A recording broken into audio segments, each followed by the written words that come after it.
My name is John Lobell, and I'm presenting here a series of very brief sketches for lectures that I have available for cruise ships. These are 4 lectures on myths and movies. Myths are the underlying organizational stories that orient our lives, and today they have become embedded in movies. So we'll look at the hero journey, Clint Eastwood as a Buddhist knight, who would have thought? Groundhog Day, very popular movie that has come back now as a Broadway musical, and Phantom of the Opera, the most popular work of entertainment of all time. So, the hero journey. What is the hero journey? And we get this idea from Joseph Campbell, presenter of Mythology. One of my favorite quotes from Campbell is, "The latest incarnation of Oedipus is standing on a corner at 42nd and 5th Avenue. So these myths that we think of as something about the past actually live in us today. And in his book, The Hero with a Thousand Faces, Campbell presents the hero journey as a pattern that we see in myths, religions, fairy tales, novels, and individual mystical experience in which there's a call to adventure. So in the case of the Odyssey, Odysseus set sail for home. A separation from reality, he's blown off course. Enters a realm of fabulous forces where he encounters the Cyclops, etc. Wins a decisive victory, slays the suitors, and returns to enrich the world. Odysseus and Penelope are reunited. So that's exactly what we see in Star Wars, and we'll refer to the original movie. Luke Skywalker is living on the farm, ordinary reality, but he yearns for something else. And then there's the Inception. So one of the droids he buys projects a hologram. "Obi-Wan, help me." And he says, "Could that be old Ben?" Goes off to find him, and with Ben, who's a Jedi warrior, sets off for adventure, leaving ordinary reality. He's going to encounter Darth Vader, who's his father. So complicated things go on in the hero journey. And Princess Leia, who's his twin sister. And at the end, in his fighter ship, he launches the torpedo and destroys the Death Star, thus aiding the just cause of the rebels. Some years back, Christopher Vogler wrote a memo on how this really can be a fundamental, pardon the word, formula for movies, and people got very interested in it, and he did it as a book. So we'll talk about that and how a lot of movies follow this formula.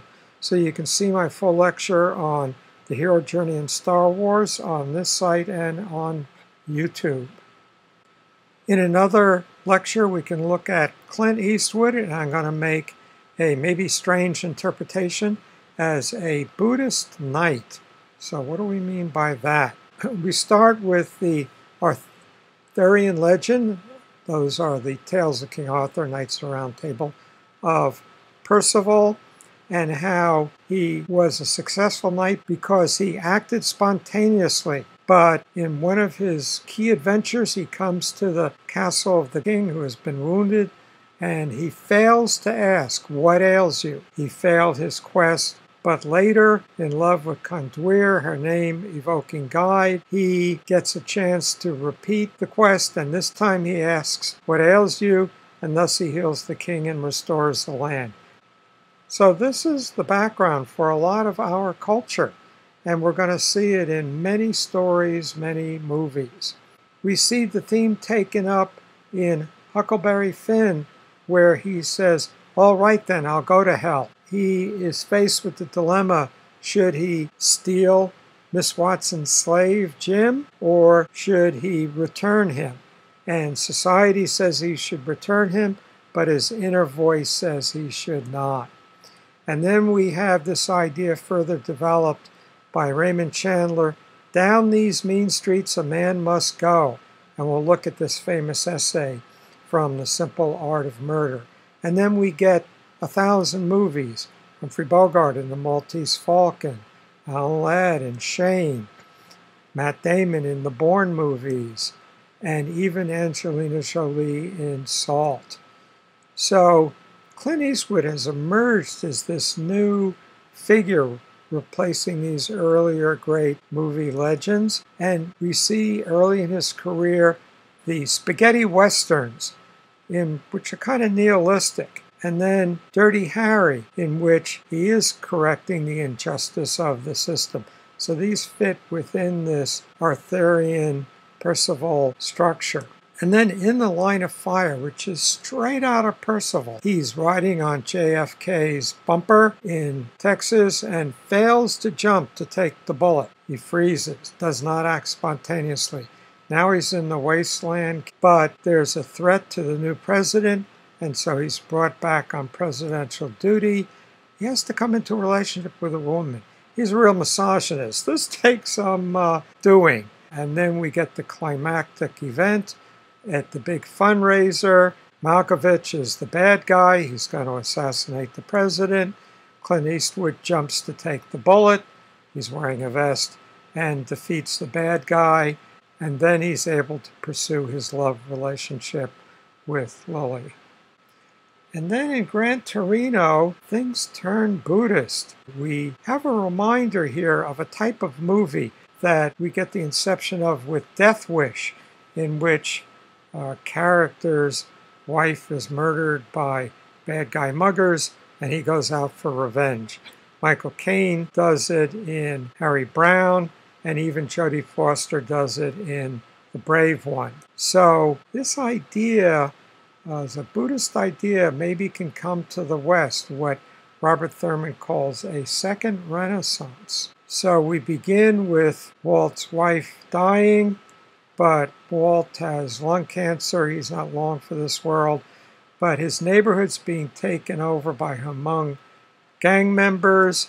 His Hmong neighbors, seeing that his wife has died, take him in to, their social circle. Food's a little strange among our Vietnamese. The bad guys are harassing the boy and girl who live next door.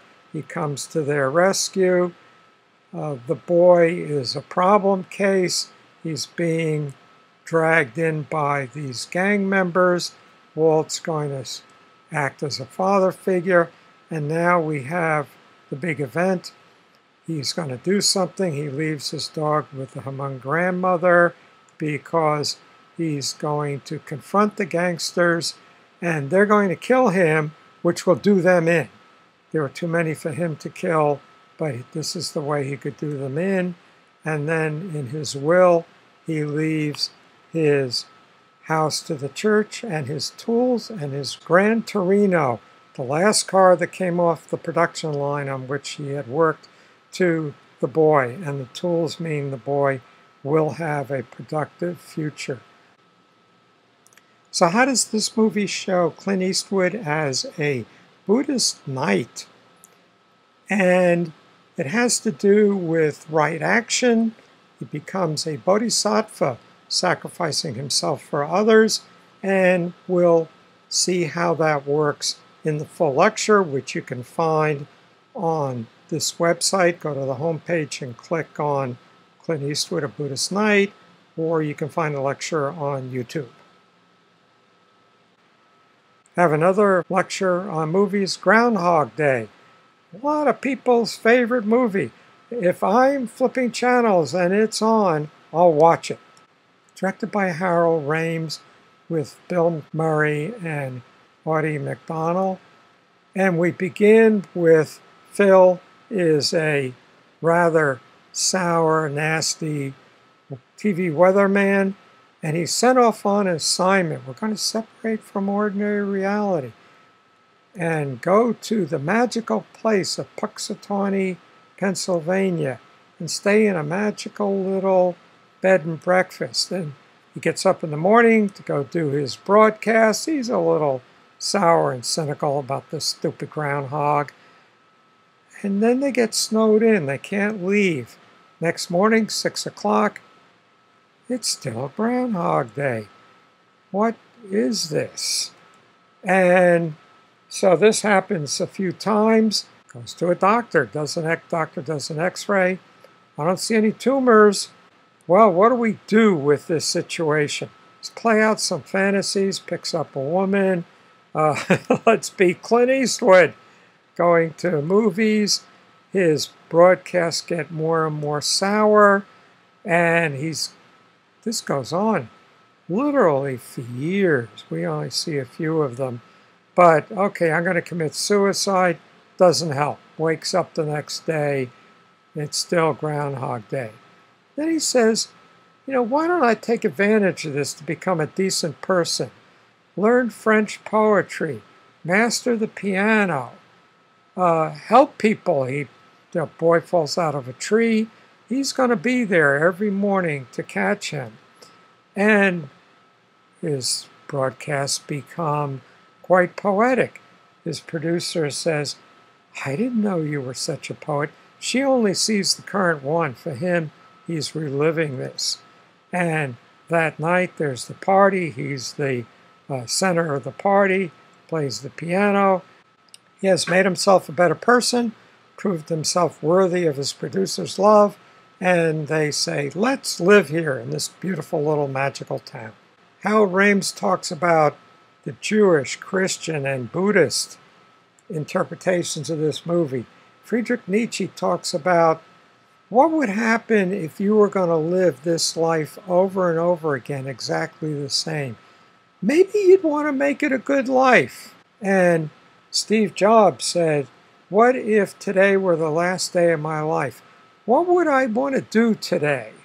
The film critic Roger Ebert says the good news is that we can learn to be better people. A new kind of mythology from this movie. You can see my full lecture on Groundhog Day on this site and on YouTube. Another lecture I have available on movies is The Phantom of the Opera, a movie of archetypes. So The Phantom of the Opera is the biggest money-making entertainment of all time. Movies, theater, whatever. It has been long-running and financially the most successful. Why? Well, it begins with a novel. It's famously presented in the movies with Lon Chaney Jr., famous for his makeup. There's both a Broadway play and a movie. Movie has not been anywhere near as successful as a Broadway play, but I made a point of seeing both of them within the same week, and movie's very good. The movie's very good. A movie can come in on close-ups and show expressions of the character, develop the character in a way a play or musical can't do. So we have Christine. Christine is a young woman growing into womanhood, and in so doing, she's going to have to negotiate the men in her life, three of them, the father, the demon lover of the lunar unconscious and creativity, the solar lover of consciousness and family life. Also, she'll have to balance art and family. There's a lot of drama, but she does this successfully in a way that a lot of other women in literature, think Anna Karenina, do not do successfully. And I think this success is the source of the popularity of The Phantom of the Opera. That's what the movie's about. There are three men in her life. Her father, who has died, whom she idolizes, the Phantom. Her demon lover, he's lunar, underground. Raoul, her domestic lover, becomes her husband. He's solar, with his flowing blonde hair. And so our story begins with the old opera house, and there's an auction. It's being dismantled. An old man comes and buys a little child's toy. And then we flash back to the heyday of the opera in 1870. And Christine is a young ingenue moving up in the opera, and she worships her father who had died and is hearing his voice. It's actually the voice of the Phantom who lives in the basement of the opera, and it's actually the voice of the Phantom who lives in the underground bowels of the opera, but is acting as her mentor. And she's going to go down and see him. This is going to introduce her to the erotic, womanly side of herself. And should she surrender to this? But she's also being pursued by Raoul, handsome nobleman, who's going to be her solar figure. And she meets Raoul on the roof of the opera, as opposed to in the basement of the opera, the conscious and the unconscious. The two conflict, Raoul and the Phantom, and she's going to try to tell Raoul, she's going to try to tell the Phantom, I will always have feelings for you, even though I'm going to marry the other guy, her solar Raoul. Well, we then come back to the beginning of the movie, having bought this toy. This old man is Raoul.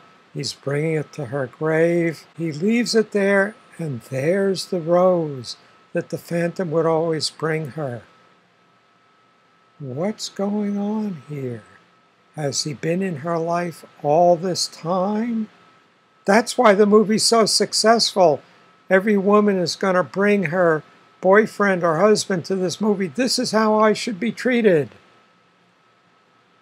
So what does it all mean? How do we view an archetypal movie?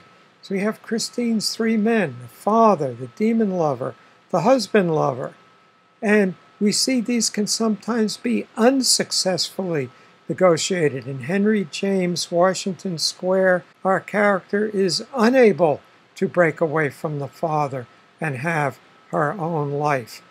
In Mozart's The Magic Flute, Sarastro defeats the Queen of the Night, and so we do not have both the solar and the lunar, but only one. In Wuthering Heights, we see this demon lover most richly expressed as Laurence Olivier as Heathcliff, and it all ends tragically.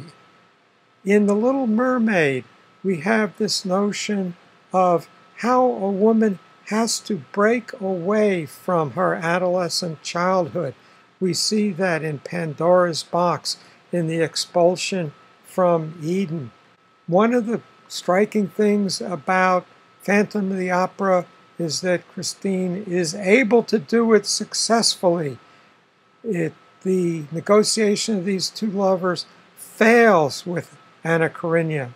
The negotiation between these two lovers fails with Tolstoy's Anna Karenina. But it's successful in Phantom of the Opera. The reason it's so popular, it so beautifully negotiates these archetypes.